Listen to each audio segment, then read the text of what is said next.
I woke up on Thanksgiving morning to a silence so complete, it felt like the walls were listening.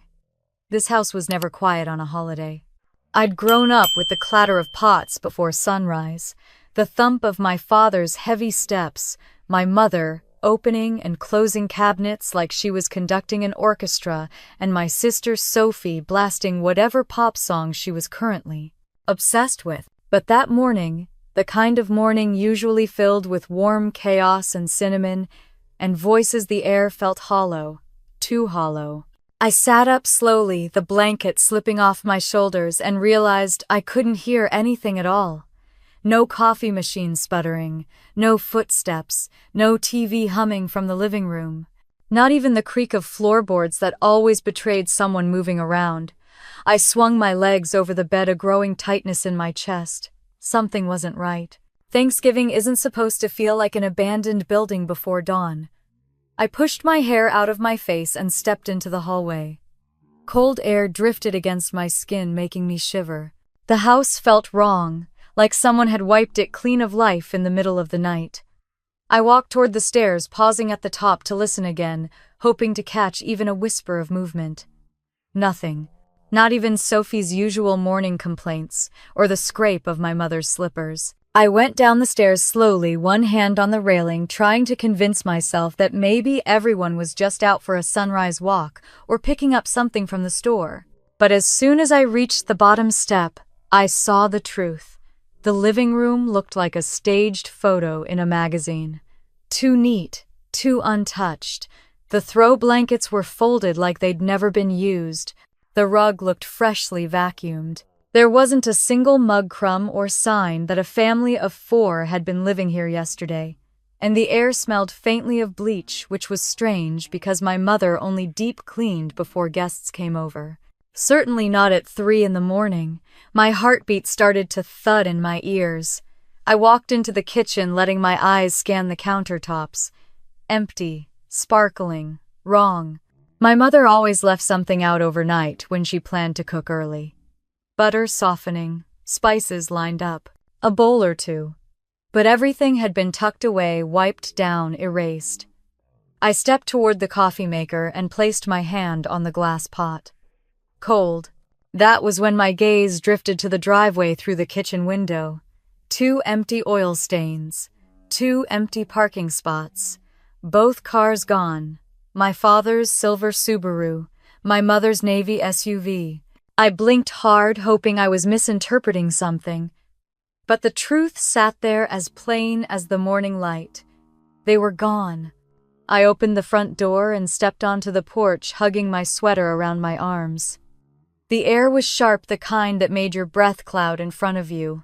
The driveway glistened slightly from last night's rain, and the clean rectangles where the cars had been parked told me they'd left hours ago, long before I woke up. When I closed the door behind me, the click echoed too loudly.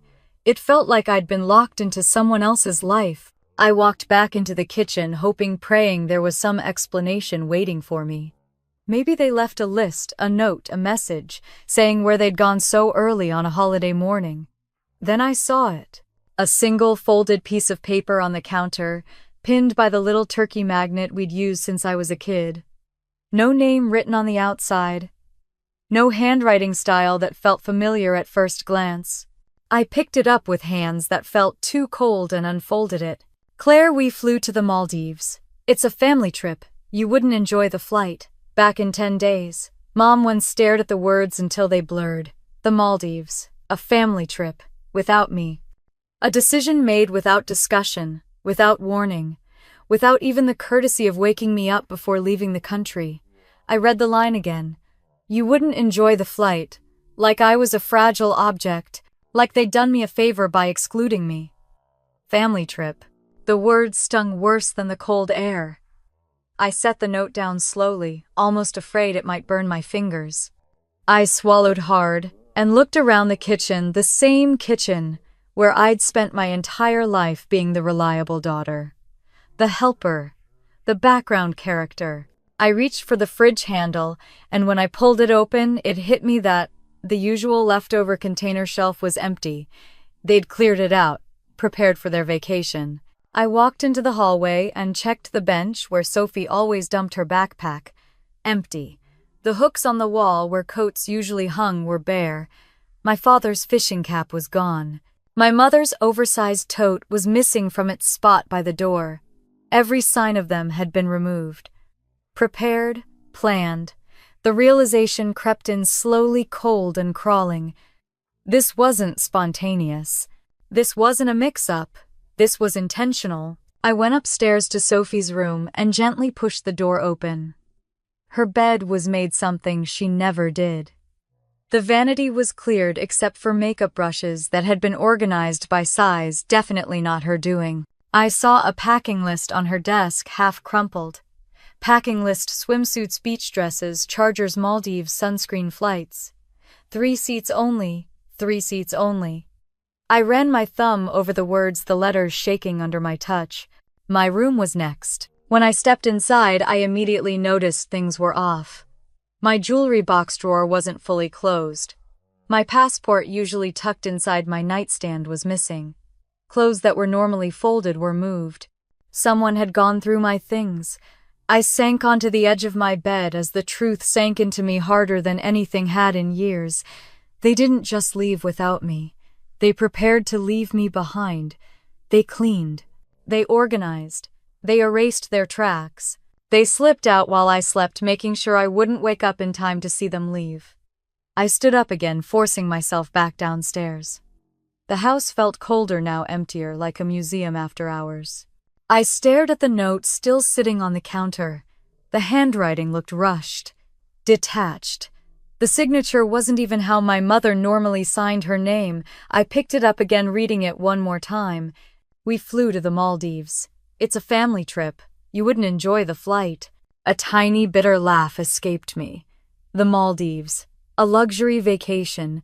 A perfect postcard island. A place I'd dreamed of visiting someday. And they left me behind with the excuse that I wouldn't enjoy the flight. As if the flight was the problem. I set the note down gently and leaned both hands on the counter, grounding myself. The clock above the stove ticked softly. The refrigerator hummed.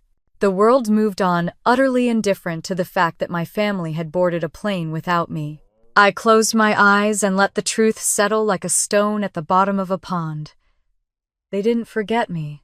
They didn't overlook me. They chose to leave me out. When I opened my eyes again, something in my chest felt different. A crack. A shift. A breath I hadn't taken in years found its way out of my lungs. This wasn't a misunderstanding, I whispered. This was intentional. And standing in that silent house, with nothing but a cold note on the counter and an empty driveway outside, I finally understood the first truth of what was coming. This was only the beginning. I sat at the kitchen table far longer than I meant to, staring at the note, as if the ink might shift and reveal some hidden meaning.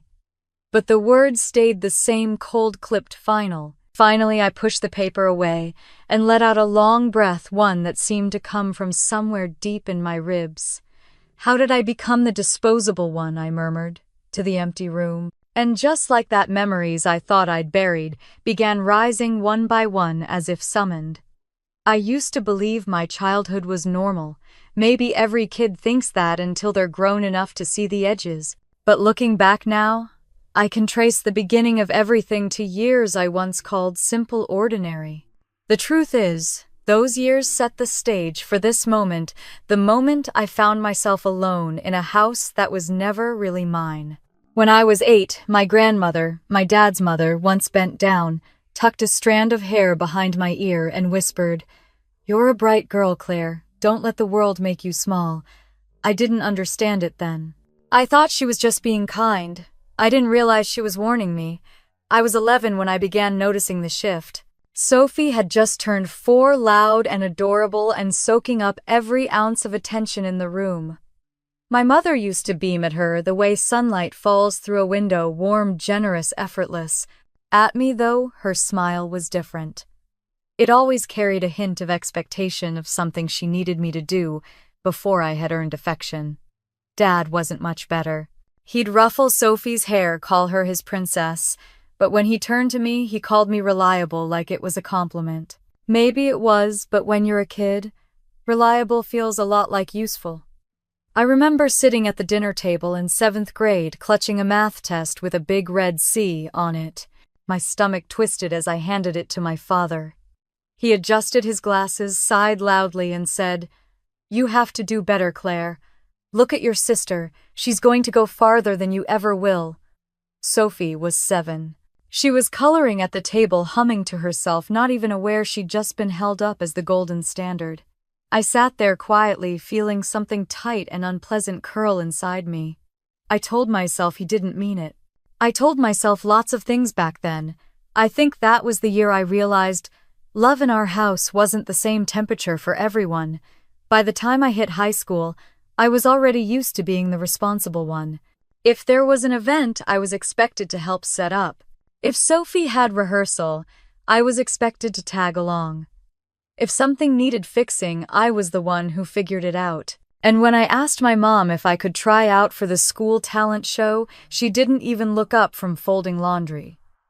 "Sweetie, Sophie has her recital that night. You know that. And we'll need help backstage. Don't make things harder." I nodded and swallowed disappointment so easily, it barely tasted like anything at all.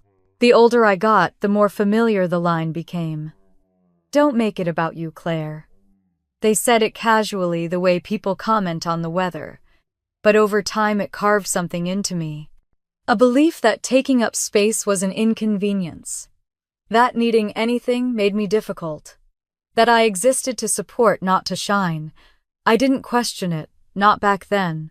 I just learned to stay quiet. One evening near the end of high school, I was walking down the hallway when I heard my parents talking in the kitchen.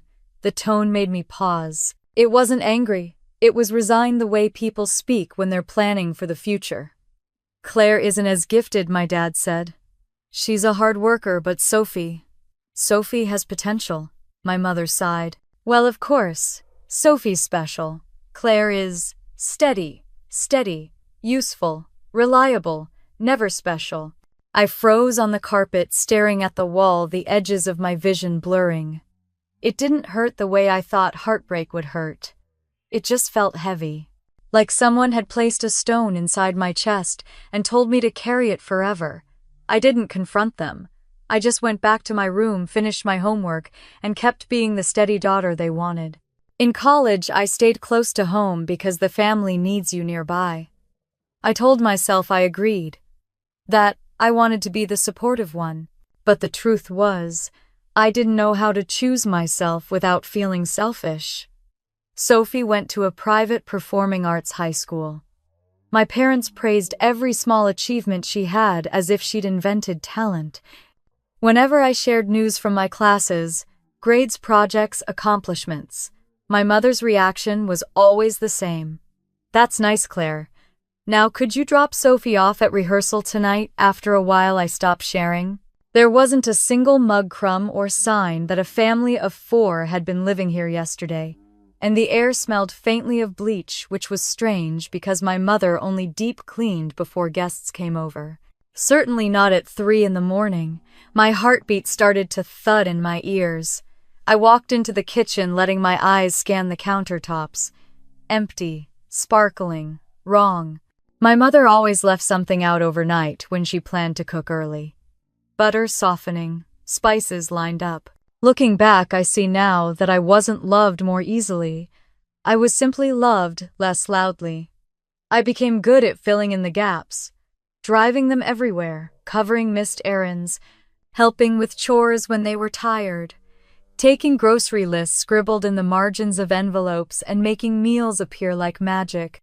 And whenever I hinted that maybe I deserved a break or space or simply acknowledgement, I always heard the same thing: "We're counting on you, Claire." Sometimes when I think of those years, I imagine a younger version of myself standing in a hallway like a ghost. Barely seen. Almost heard. Useful but invisible. There was one night near the end of college when my mom had a stressful phone call. Money worries, bills, Sophie's new extracurriculars. When she hung up, she rubbed her forehead and said to me, "We'd be lost without you." But the tone wasn't gratitude. It was ownership. As if my usefulness bound me to them.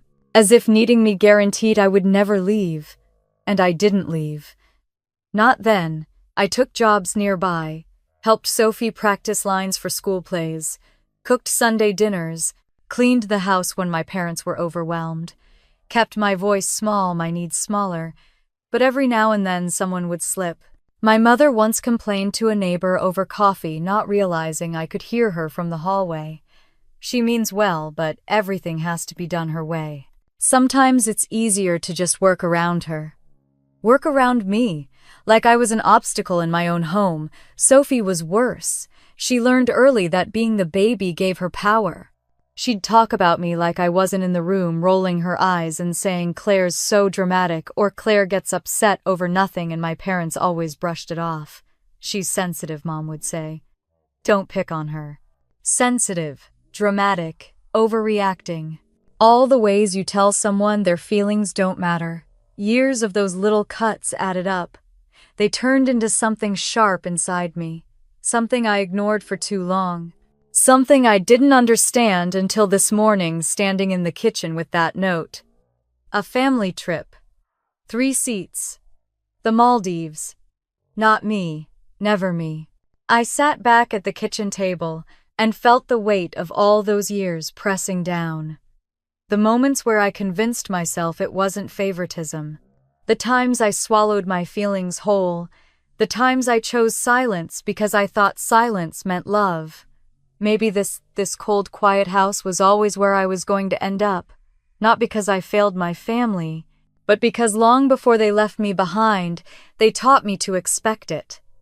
I took a slow breath, let it out, and looked again at the note. My mother's rushed signature, the casual cruelty of, "You wouldn't enjoy the flight." The simplicity of their decision, and, for the first time that morning, I didn't just feel hurt. I felt awake. I sat there, in the silence of that kitchen, the Maldives note, still lying on the table like a small, cruel truth, and I felt something sink deeper than hurt recognition. All morning I'd been trying to understand how my family could leave me, how they could plan a vacation without me.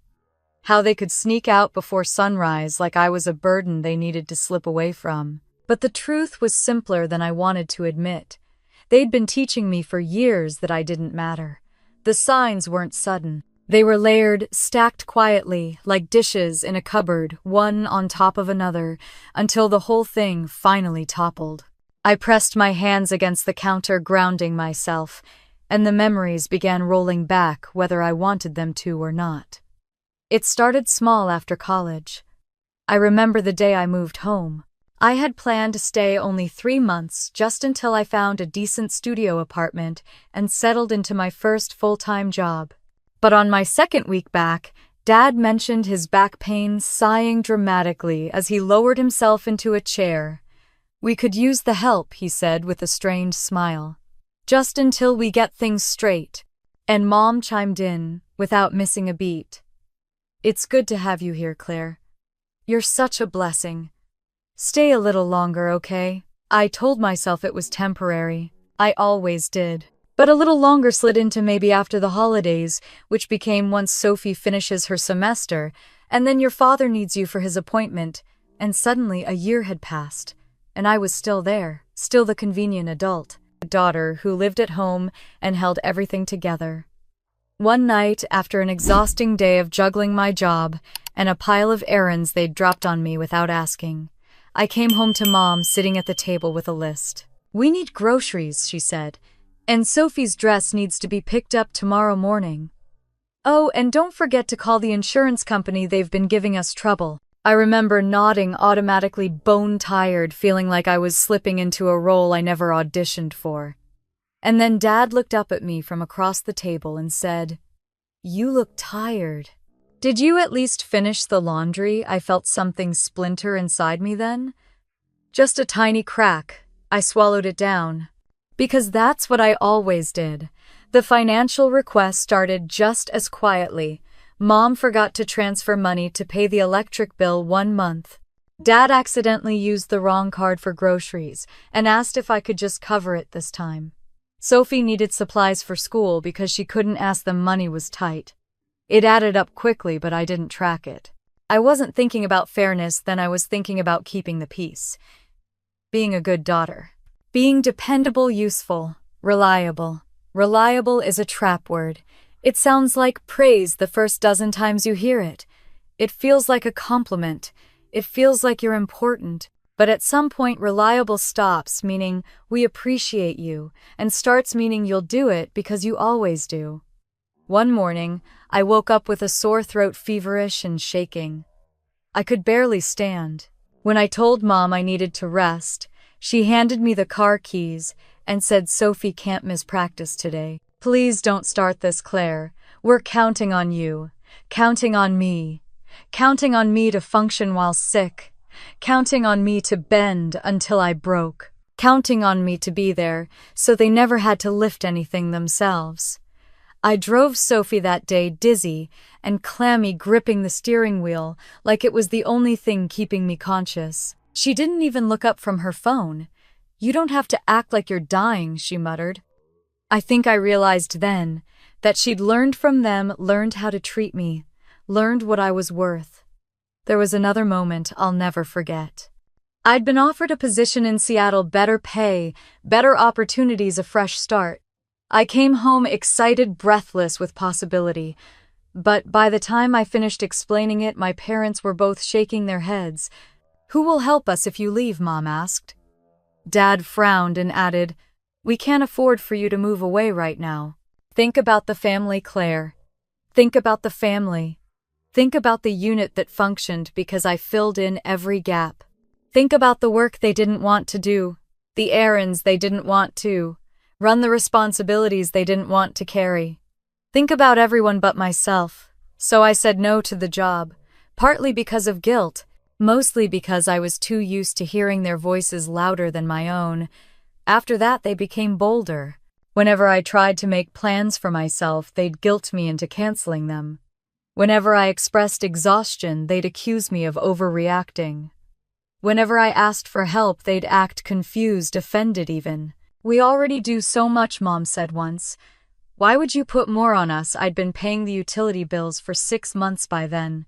I didn't argue. I rarely did. One afternoon, I overheard Sophie complaining to a friend over speakerphone. I was standing just outside her door, laundry basket in my arms. "My sister doesn't have a real life," she laughed. "She just stays home and helps. Mom says she's too sensitive to handle things anyway." The laundry basket slipped from my hands. I walked away quietly so she wouldn't see the way my face crumpled. And then there was the birthday. My 28th birthday came and went without a single word from my parents. I didn't remind them. I didn't want to make it about me. Instead, I sat with them at dinner as they talked about Sophie's upcoming audition. That night, Sophie knocked on my door and handed me a small gift bag. "Here," she said. "Mom told me to give you this like weeks ago." I forgot. She rolled her eyes. "Whatever." Inside was a mug with the word steady printed on it. Steady. Reliable. Invisible. Now, standing in the kitchen with the Maldives note in front of me, it was almost laughable how clearly everything aligned. My family leaving without me wasn't a sudden betrayal. It was the natural conclusion to decades of small ones. They'd been slowly erasing me for years. I just didn't see it. I sank into a chair and rubbed my temples, feeling the grief settle heavily but cleanly like a truth I could finally touch. I'd spent my whole life shrinking to fit inside their expectations, folding myself small to avoid conflict, disappearing to make room for Sophie's needs. My parents' wants, the family's comfort. And what did all that shrinking earn me? A note telling me I wasn't part of the family trip, a choice made behind my back, a secret kept for months, a silent escape hours before sunrise so they wouldn't have to face me. I laughed under my breath, a soft, humorless sound. Maybe I wasn't disposable. Maybe I was just used to being treated that way. I picked up the note one more time and let the words settle into my skin without resistance. "You wouldn't enjoy the flight." They'd told themselves a story to justify what they were already planning. They'd convinced themselves they knew me well enough to speak for me. But a lie can't soften a blow, a story can't disguise a choice. My parents and Sophie didn't leave me out because they thought I'd be uncomfortable. They left me out because they didn't want me there. This wasn't the beginning of something new, it was the end of something old. And for the first time in my life, I let myself see it. I walked back into the kitchen and stared at the note again, but this time I didn't feel the sharp sting in my chest. Instead, I felt something colder, steadier, like the fog had finally lifted, and I could see the coastline beneath it. I reached for my phone with a sudden urgency and opened the Ring camera app. The little blue circle spun for a moment before the screen blinked to life. My breath caught. The timestamp at the bottom read 3:02 a.m. There they were. My mother in her oversized beige travel sweater dragging her suitcase across the porch like she was sneaking out of a stranger's home. My father followed carrying his duffel and Sophie's pink suitcase covered in stickers. Sophie trailed behind them, hood-up earbuds, in looking almost excited. They moved quietly, almost rehearsed like they'd practiced earlier in the week. My father kept glancing toward the house, checking for lights, checking for me. "Come on," I heard him whisper. "We have to go before she wakes up." I didn't know which part hit me harder, the whisper or the urgency in his voice. Sophie's voice was clearer. "Relax, Dad. Claire sleeps like a rock. She won't wake up until noon." Mom shushed her, but without real reprimand. "Just keep walking, sweetheart." The car's right there. I felt my fingers twitch around the phone. They hadn't simply forgotten to wake me. They hadn't overslept or rushed or miscommunicated. They had planned a clean getaway. Then the part that made my stomach turn, Sophie stopped mid-porch and pulled something from her hoodie pocket, a small photo frame. She popped out the back, took out the photo inside, and tossed it into the bushes. I recognized that picture. It was from 2 summers ago, all 4 of us smiling at the Oregon coast. Windy, messy hair, happy. She'd removed my picture, then kept the frame. My mother noticed her fiddling and called softly, "Sophie, leave that." "It's fine," Sophie said. "I just don't want her in the photos we bring." My mother didn't argue. My father didn't even look. They kept walking. I pressed pause, staring at their faces, waiting for outrage, pain, something to crash over me, but instead there was a complete stillness inside. A clarity so sharp it almost felt like relief. They didn't love me the way I wanted them to. They hadn't for a long time, and I had been clinging to a version of them that only existed in my memory, not in reality. I scrolled forward in the footage, watching them load the car. Sophie dropped her tote bag at one point, and Mom picked it up with a laugh, brushing dirt off the strap. Dad kissed Mom's forehead before sliding into the driver's seat. They were happy, excited, united, and I was the shadow they were glad to leave behind. I closed the Ring app, set my phone down, and walked into the living room. The morning light slanted across the hardwood floor, making dust flicker like tiny sparks. This was the room where we'd celebrated birthdays, where I helped Sophie with homework, where we watched Christmas movies every year. But none of that mattered now. What mattered was the truth sitting heavy in my chest. This wasn't my home. It never had been, not in the way I'd hoped. I walked to the wall where our last family portrait hung. It wasn't there. The nail was there. The faint dust outline was there. But the frame was gone. I checked the hall, gone. The living room, gone. The dining area, gone. Every family photo that had included me was missing. I let out a long, slow breath, feeling something inside me tilt then settle. They hadn't just excluded me from a trip. They had been removing me piece by piece long before I realized. I turned to the couch and sank down slowly. My body felt oddly light, as if I were floating slightly above myself. The refrigerator hummed from the kitchen. The clock ticked on the wall. Outside, a bird chirped once before flying away. Everything was the same, and nothing was. My eyes shifted to the stairs. Every room upstairs held something I'd bought, chosen, or contributed to. My parents never liked shopping for furniture. They had me do it, I remembered the day I ordered the new sofa. My mother had wanted something modern but warm, and I'd spent hours comparing colors before picking the cream one she adored.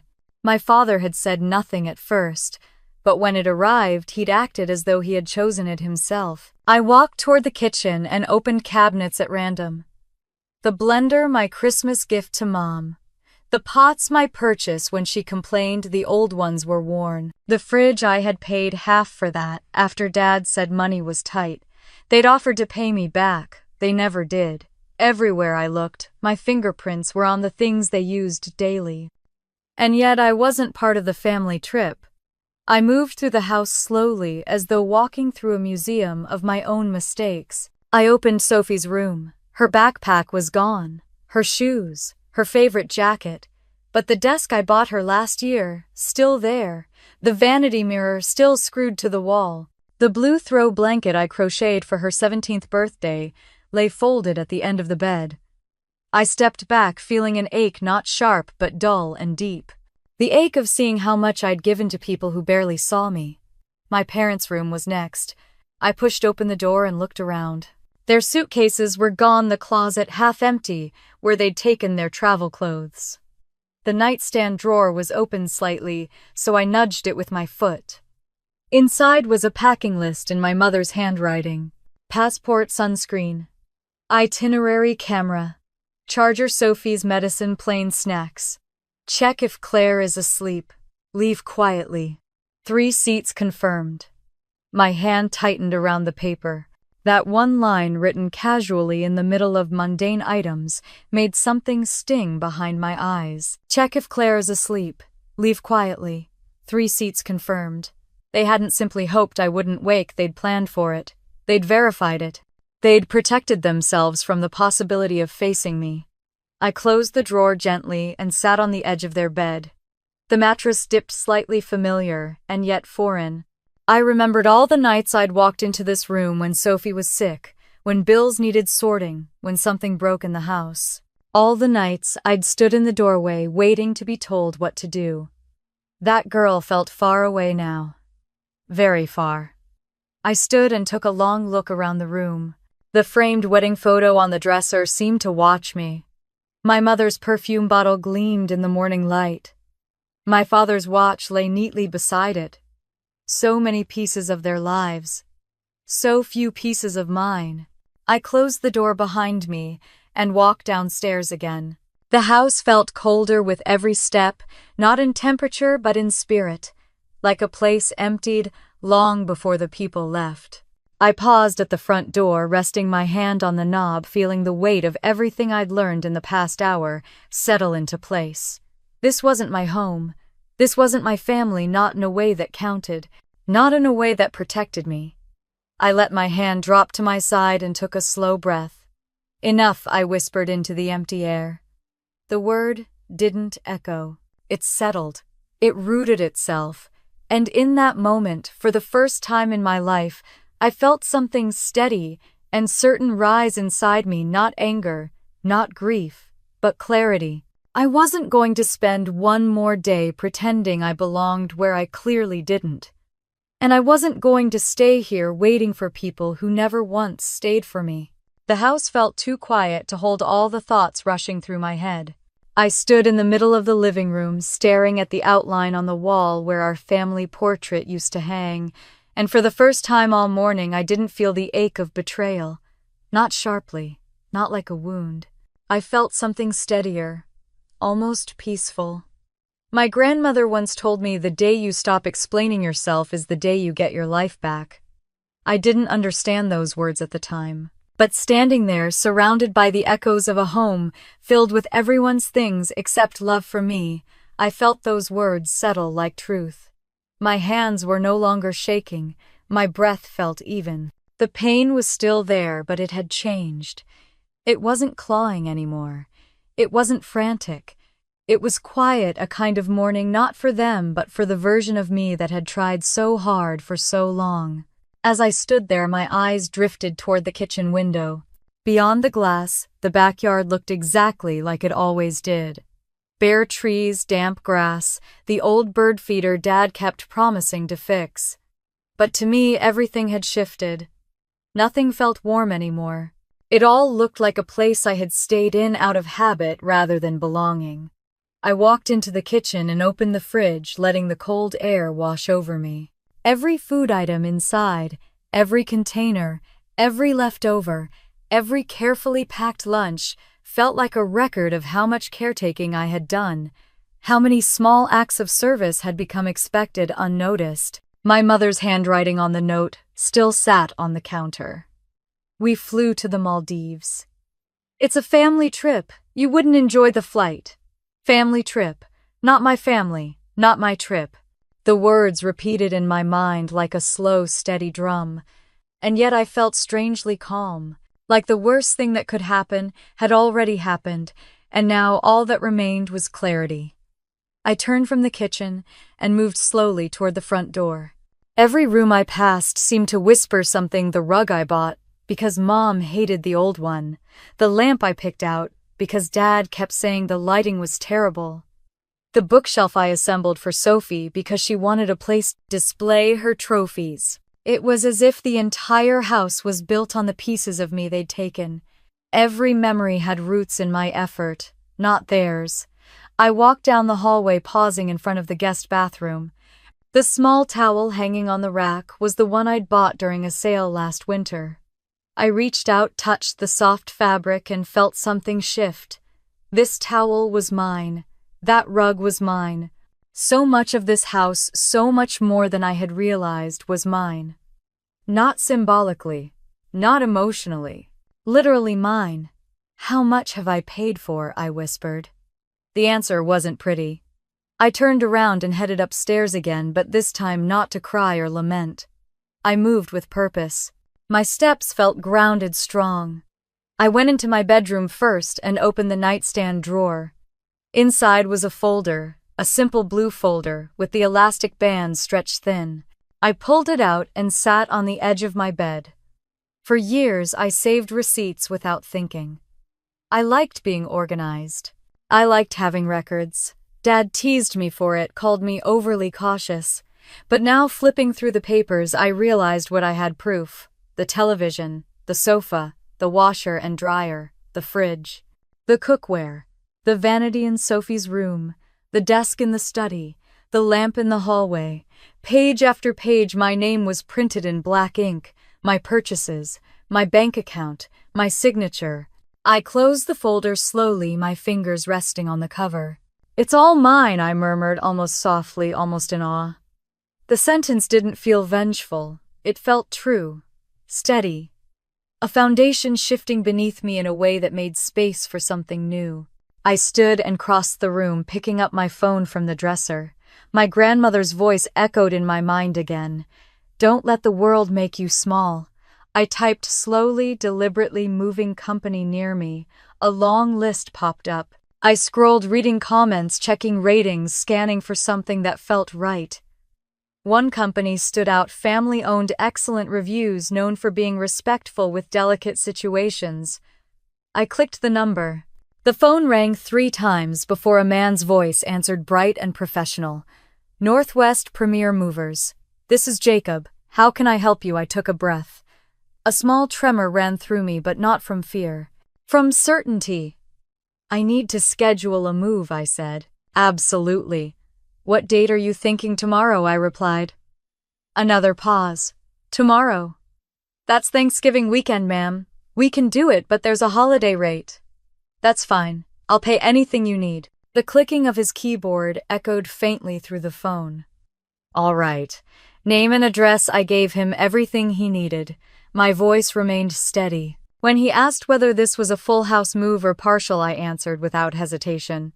"I'll have a list ready." "It's quite a bit." "Not a problem," he said warmly. "We can be there at 8 in the morning. Does that work?" "That works perfectly." After we hung up, I stood there in the quiet room. The house didn't feel suffocating anymore. It felt like a structure I was passing through on the way to something better. I pulled out a notepad from my drawer and wrote at the top items. To move, the pen felt solid between my fingers as I began listing everything that belonged to me. Everything I had purchased.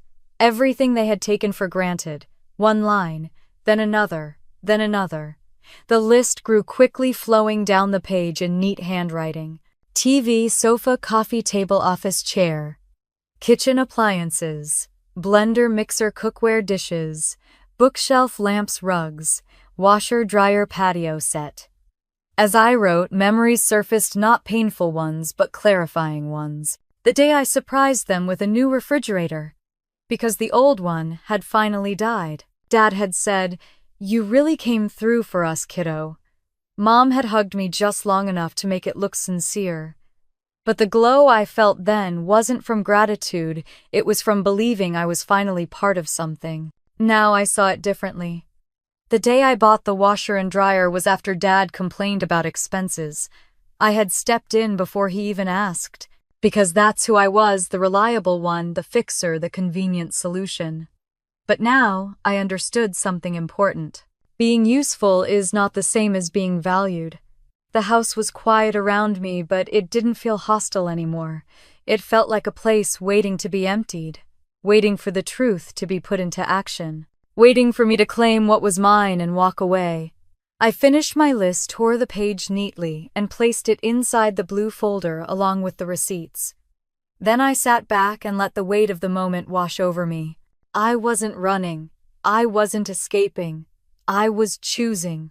Choosing to stop shrinking. Choosing to stop begging. Choosing to stop explaining. Choosing to stop hoping they'd see me. Choosing myself. When I stood up again, something inside me felt taller. Tomorrow I would move. Tomorrow I would take back everything I bought. Tomorrow I would begin the life they never imagined I'd have the courage to build. And for the first time in my life, the silence in the house didn't feel like abandonment. It felt like freedom forming its shape. I woke before the sun, my body alert in a way it hadn't been in years. For a moment I lay still, listening to the silence of the house. But this time the silence didn't feel lonely. It felt purposeful, like the quiet before a decision becomes real. I got up, made myself a simple breakfast, and stood at the kitchen counter with a cup of coffee warming my hands. The list I wrote the night before sat neatly beside me, folded in half. I traced the crease with my fingertips, steady and calm. At 7:28, I heard the rumble of a truck pulling into the driveway. Right on time. I took a deep breath, set down the mug, and walked to the front door. Through the window, I saw a large white moving truck with bold blue lettering, Northwest Premier Movers. 3 men climbed out, one tall with sandy hair, one stocky with a trimmed beard, and one younger-looking with a friendly uncertainty in his eyes. They pulled on work gloves as they approached the porch. I opened the door before they had a chance to knock. "Good morning," I said warmly. The tallest one smiled. "Good morning, ma'am. I'm Jacob. This is Tyler and Marcus. Please come in." I made fresh coffee, and there are cookies on the counter. They exchanged surprised glances, probably used to frantic customers, not someone offering hospitality on moving day. But they stepped inside, gratefully wiping their boots on the mat. "Thank you," Jacob said. "People usually aren't this calm during a move." I gave a small smile. "I've been planning this for a long time." While they poured coffee, I reached for the blue folder and handed it to Jacob. "Here's the list," I said. "Everything I need moved today is in this house, and I have receipts for every piece. I'd like everything on the list loaded." Jacob flipped through the receipts, eyebrows rising a little. "This is very thorough documentation. I know exactly what's mine," I replied. "And that's all I'm taking." He nodded with newfound respect. "All right then. Let's start in the living room." I stepped aside as they headed toward the first room. Watching them walk in felt surreal, like I was watching someone dismantle a life I had built with my hands but had never been allowed to claim. The TV came first. They wrapped it carefully, securing each corner with thick blankets and tape. I remembered the Christmas morning. I'd surprised my parents with it, how my dad had clapped his hands together and said, "Look at that picture quality," as if he'd bought it himself. Marcus glanced at the photoless wall and muttered, "Feels weird taking everything out of a house this quiet." It's been quiet for a long time, I answered softly, just not in a peaceful way. They nodded and kept working. The couch was next.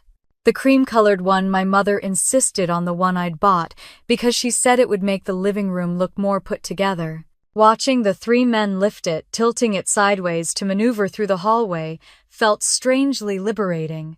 Like every object they carried was one more weight I didn't have to bear. The coffee table, the rug, the end tables. Piece by piece, the living room became emptier, lighter. And so did I. In the kitchen, Tyler opened the fridge and blinked. "Ma'am, this is full. I left the food intentionally," I said. "They'll handle it." He nodded, then unplugged the fridge and helped Marcus wheel it out. The microwave, the blender, the espresso machine, the mixer. Every appliance I bought, because Mom mentioned wanting them someday. Every tool that had turned into my responsibility the moment it entered the house. Gone. By 11, the kitchen was stripped bare. When they moved to Sophie's room, I hesitated at the doorway for a moment. Not because I felt guilt, I didn't, but because I wanted to mark the moment. Her vanity, which I'd bought for her 16th birthday. Her desk chair. The lamp she claimed she hated, though she used it every night. As Tyler unplugged the vanity mirror, something caught my eye under the dresser. A crumpled envelope. I reached down and pulled it out carefully. It was a birthday card. My birthday card. From 3 years ago. Sophie's messy handwriting filled the inside. "Happy birthday, Claire. I hope we celebrate tonight." Sophie, the envelope was sealed, never opened, never given.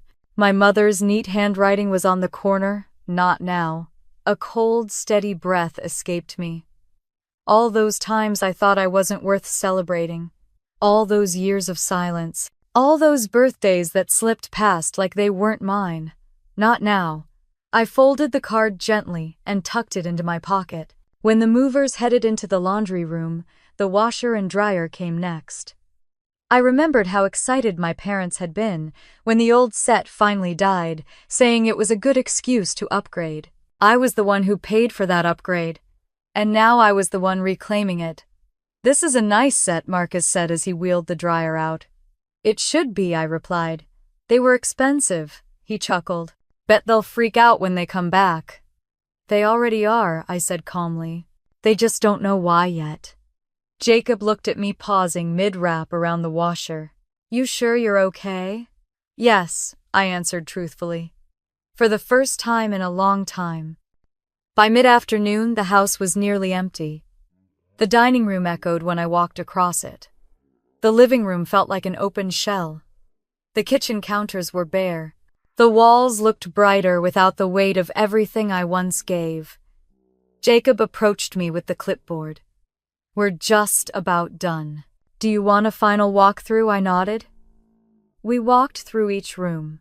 My room was stripped down to essentials, clothes, books, personal items. Everything I truly owned. Everything I truly wanted. My parents' room felt like a hotel suite, big furniture, no heart. Sophie's room looked like a child's vacation rental, bold colors, unfinished energy. The house didn't feel like sadness anymore. It felt empty in the way you feel after clearing out a storage unit of things you no longer need. Back in the kitchen, I reached for the Maldives note. The turkey magnet still held it in place, cheerful and mocking. I pulled the magnet away, folded the note, and placed it neatly in the center of the counter. Beside it, I set the stack of unpaid bills I'd found earlier, the ones my mother pushed onto my card because there wasn't time to deal with that. Then I removed my house key from my keyring. 2 copies, both with little silver scratches from years of use. From a drawer, I found a thin ribbon, red soft satin. I tied the 2 keys together and placed them next to the note. A parting gift, a clear message, a clean ending. Jacob stood by the doorway watching quietly. "You ready?" I nodded once. "Yes." We stepped outside. The cold afternoon air wrapped around me, but it felt refreshing, not harsh. The moving truck was packed. My car waited in the driveway. I turned and looked at the house one last time. The windows stared back, blankly empty of the life that used to demand so much of me. I didn't feel grief. I felt release. As I climbed into my car, Jacob leaned out the truck window. Where to? I gave him the address of my new apartment, the place I'd toured alone last week without telling anyone. A place with soft light, quiet hallways, and no expectations. He nodded. We'll follow you. I started the engine and pulled away from the curb. In my rearview mirror, the house grew smaller and smaller until it disappeared behind a bend in the road. I didn't look back again. I didn't need to. I was already moving forward. I hadn't even finished unlocking the door to my new apartment when my phone buzzed violently in my pocket. At first I ignored it. I wanted a moment, just one breath, to feel the stillness of this place I'd chosen for myself. So I stepped inside, exhaled, and let the door close behind me. The apartment smelled like new paint and fresh carpet. Sunlight poured through the blinds, landing gently on the sofa the movers had set up. My sofa, my space, my life. The phone buzzed again. And again. And again. I slipped it from my pocket, intending to silence it. Then I froze. 113 missed calls. My thumb hovered over the screen as the notifications kept stacking themselves one on top of another, calls, texts, voicemails. My parents' names, Sophie's name, unknown numbers. The sheer volume of it was almost absurd. The most recent message flashed at the top. Mom, Claire, pick up. The house has been robbed. Robbed. A quiet laugh slipped out of me, small, stunned, disbelieving. I walked slowly to the kitchen counter, set my phone down, and stood there watching as another text from Dad appeared. Dad, call me. Now. I pulled out a chair at the counter, sat down, and finally picked up the phone again. Not to reply, not to panic, but to scroll. Because if I had learned anything in the past 24 hours, it was this. Their crisis was not my emergency. I opened the Ring camera app.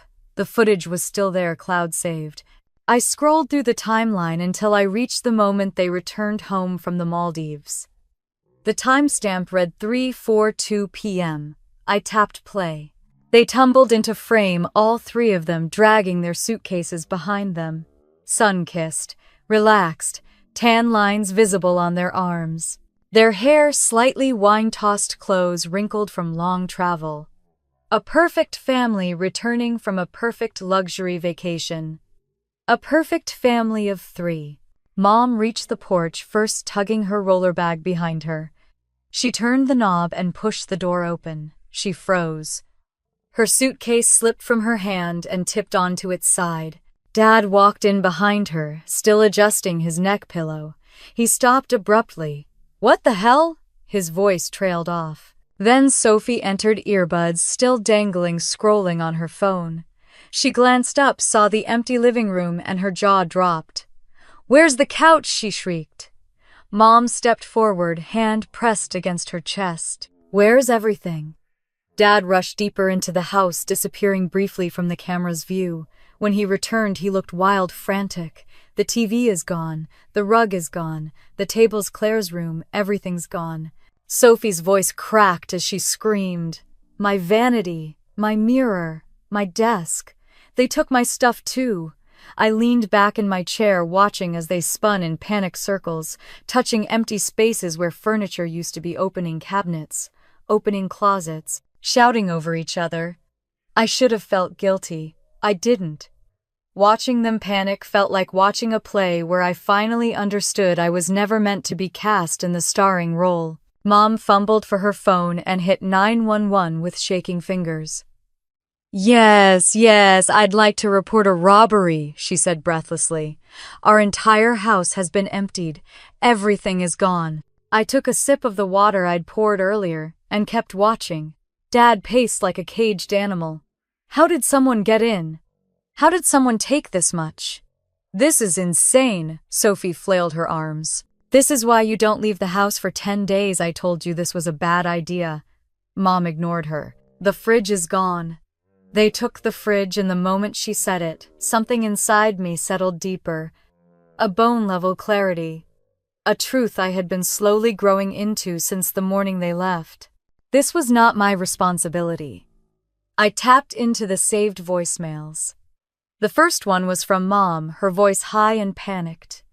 "Claire, honey, where are you? We just got home. Something's happened, call me. Please." The next was from Dad, trying hard to mask his anger behind calm. "Claire, it's Dad. I need you to call us immediately. Do you understand, immediately?" Then Sophie's voice burst through the speaker, hysterical. "If you know anything you need to tell us, this is serious, Claire. Don't be selfish for once." For once. The corner of my mouth tightened. Voicemail after voicemail played, fear turning to irritation, irritation turning to outright accusation. Then came the one that made me pause. Mom's whisper, terrified but careful. "Do you think Claire did this?" Dad hissed back. "Don't say that on a recording." I closed my eyes for a moment. Of course they thought that. Not because it made sense, but because it was easier to blame me than face the truth of their own choices. I scrolled further through the messages. "Mom, when did you last see the house?" "Mom, answer your phone right now." "Dad, this is a criminal matter, Claire. Sophie, you always ruin everything." "Sophie, this is why we didn't want you on the trip." That one made me stop. I zoomed in on the screenshot of the text. "We didn't want you on the trip. Not we thought you'd be uncomfortable. Not we weren't sure you'd be able to get off work. Not we didn't think you'd enjoy it. Just the truth I had waited a decade to hear. They didn't want me. Not physically, not emotionally, not in their family narrative. And for the first time in my life, hearing it didn't shatter me. It steadied me." My phone buzzed again. Another call from Dad. I let it ring. Then ring again. Then go silent. I brought up the ring footage again, fast-forwarding. Police officers arrived 20 minutes later. I watched the conversations unfold silently from my counterstool, officers taking notes, my parents gesturing wildly, Sophie sobbing in indignation. Dad held up a hand emphatically. "We didn't give anyone permission to take anything. Someone broke in." One officer asked, "Do you have receipts for the missing items?" Mom faltered. "Well, not exactly, but they were in our home. They're ours." The officer scribbled something and looked skeptical. Dad ran a hand through his hair. "My daughter Claire, she lives with us. Or she did. She might know something." Sophie snapped, "She must know something. She's been acting weird." Acting weird. I almost laughed. If weird meant waking up to the truth, then yes. Yes, I was. When the officers left, my parents slumped onto the bare living room floor, surrounded by emptiness. Sophie buried her face in her hands. They looked small, not vulnerable, not wounded, just exposed. I closed the app quietly and set down my phone. The sun was drifting lower outside the window, warming the edges of my new living room. My sofa, my books, my lamp, my things glowed softly in the light. I took a slow breath. For the first time in years, I felt safe. My phone buzzed one more time. "Sophie, you did this, didn't you?" "Sophie, answer me." "Sophie, how could you?" I locked the screen and placed the phone gently face down on the table. Let them scream into the void. Let them search for answers. Let them wonder. I wasn't running anymore. I wasn't explaining anymore. I wasn't shrinking anymore. I walked to the window and looked out over the city. My new view, my new life, my new beginning. And in the soft, fading light, I whispered to myself the truth they never wanted me to learn. They taught me how to disappear. They just didn't expect I'd do it on my own terms. I had just finished unpacking a box of dishes when 3 sharp knocks hit my front door, firm, professional, unmistakable. I froze for half a second, plate in hand, before setting it quietly on the counter. Portland Police Department. I closed my eyes and let out a slow, steady breath. I knew this moment would come. I straightened my shoulders, wiped my hands on a towel, and walked calmly to the door. When I opened it, 2 officers stood in the hallway. One younger, clean jawline, alert eyes. The other older, broader, seasoned, someone who had seen enough family drama to know it before anyone spoke. "Miss Claire Morgan?" the younger one asked. "Yes," I answered, stepping aside. "Come in." They exchanged a glance. People usually hesitated before inviting the police inside, but they stepped in respectfully. My apartment looked warm and bright in the morning light. The sofa the movers had set, my bookshelf, my lamp. Everything placed with intention, everything peaceful. I gestured toward the small table. Coffee, water. The older officer smiled faintly. "We're fine, ma'am. We're here because your family reported a burglary at your previous residence." I nodded. "I'm aware they made a report." The younger officer pulled out a notebook.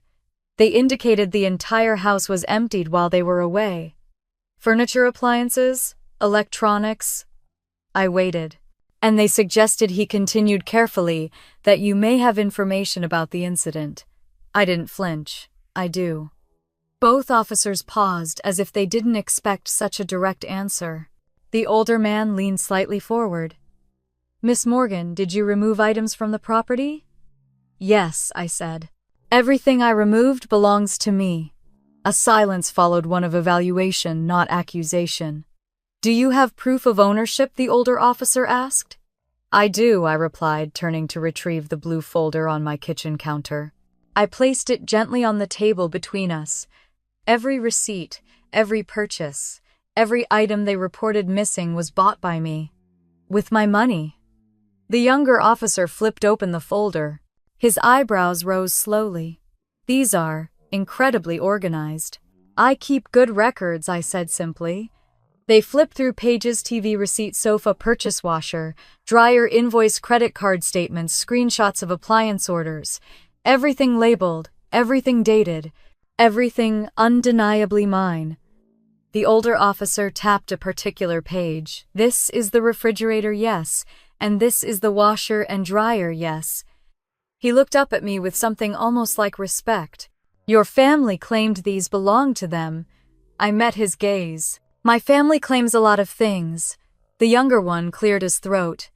"They told us no one else had permission to enter the property."